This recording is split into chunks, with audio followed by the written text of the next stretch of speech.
Have you ever missed chapel because you were tired and wanted to sleep in? Or you went, but you really just didn't understand what was going on?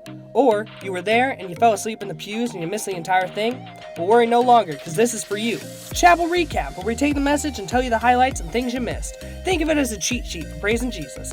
This week, chapel consisted of two phenomenal speakers, Pastor Tony Guthrie and Dr. Reverend Kristen Marble. Both speakers spoke on their relationship as fellow pastors and had a lot to say about God's view on how a community of Christians should operate. Not only did I see both messages, but I also got a one-on-one interview with them and got to see how they felt about their sermon as well. So I'm going to start with Wednesday because I think it explains who these two are a little bit better.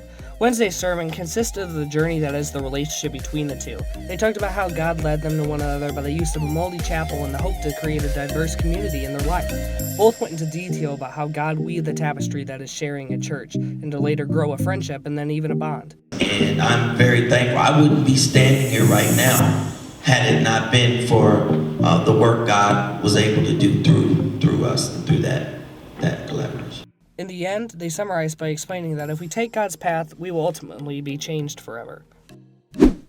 On Monday, both speakers went into the book of Luke chapter 4, verse 1 through 15, and discussed a famous interaction between Jesus and an ostracized Samaritan woman. Pastor Guthrie went on to discuss this in depth, explaining the parallels between the Samaritan woman then to the community of Christians now. He goes on to say this: If congregations, if our community and or our country will ever be rid of the sinful behaviors which emanate from injustice, systemic and institutional oppression, misogyny, homophobia, inequality, we must return back to the well of the living waters.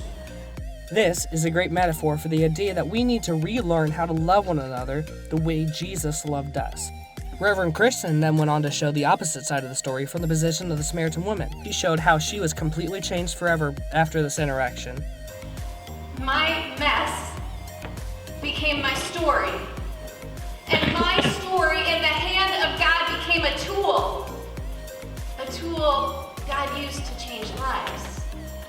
Overall, the main idea behind this message can be summarized in my interview with the two, where Dr. Marble says, I think I don't know if it's the main, but it's one of them, is the importance of coming together in community to open scripture.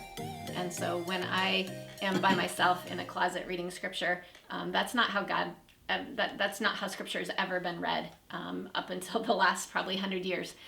But what scripture is a communal experience. Yes. And so when I open scripture alongside Tony and we talk about it together, my experiences and my background come to bear on the text, and his do as well, and that God is glorified and we understand a better, richer picture of who he is and how he wants to work in this world when we do it together. Okay. And so not only maybe modeling that, but just experiencing that. You know, I mean, I know that, I say that, but I'm still blown away every time it happens when I think, oh my gosh, he showed me again, you know, something that I had never seen before. Yeah. And